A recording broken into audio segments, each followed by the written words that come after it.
Finance, customs is part of finance, inland revenue is part of finance. So these are the executing agencies.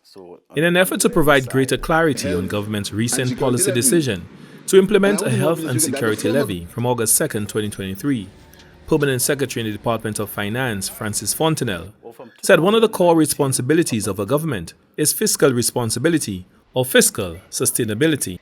But what is fiscal sustainability in the truest sense?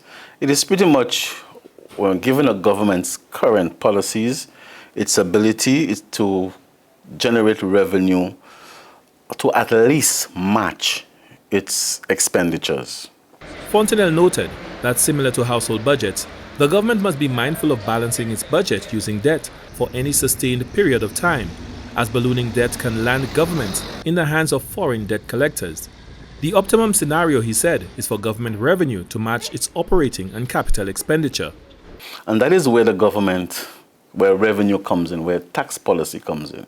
Because if the government is noticing that over a period of time that you have what is called a fiscal deficit or an operating account deficit or current account deficit, meaning that your revenue is not sufficient to take care of your operating expenditure, then you can see there is danger down the line. And that is why the government has to come in with policies to correct this. Deputy Comptroller at the Customs and Excise Department, Eva Marius de Turville, said that the department collects over 50% of government revenue and is responsible for the administration of the Health and Security Levy on goods coming into the country. So all the new taxes that are emanating from the budget cycle for this year, we are responsible for implementing these new taxes on the applicable goods at the time of importation or when the taxes become payable. For those goods which are exempted, for example, the building materials, we would not apply these taxes to them. In fact, they would be exempted in order to provide relief for all. So in essence, Customs is responsible for the collection and the protection of government revenue. She said the Customs and Excise Department continues to edify the inquiring public on the reason for the taxes and on the list of exempted items via the department's website. Well, it's a new levy, as you would appreciate, so it would take some getting used to.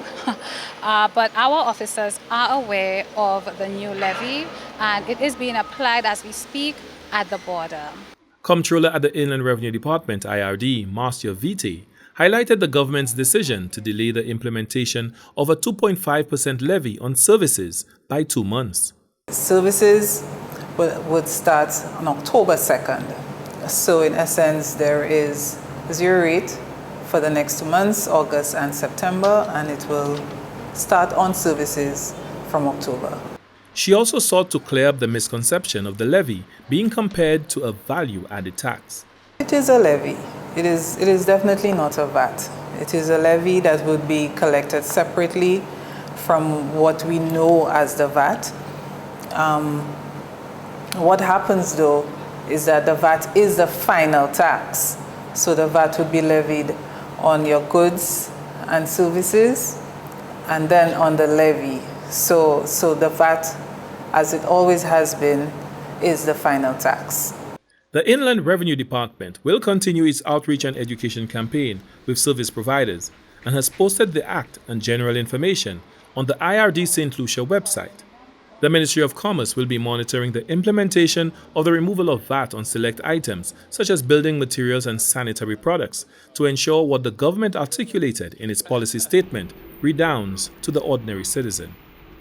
For the National Competitiveness and Productivity Council, Glenn Simon reporting.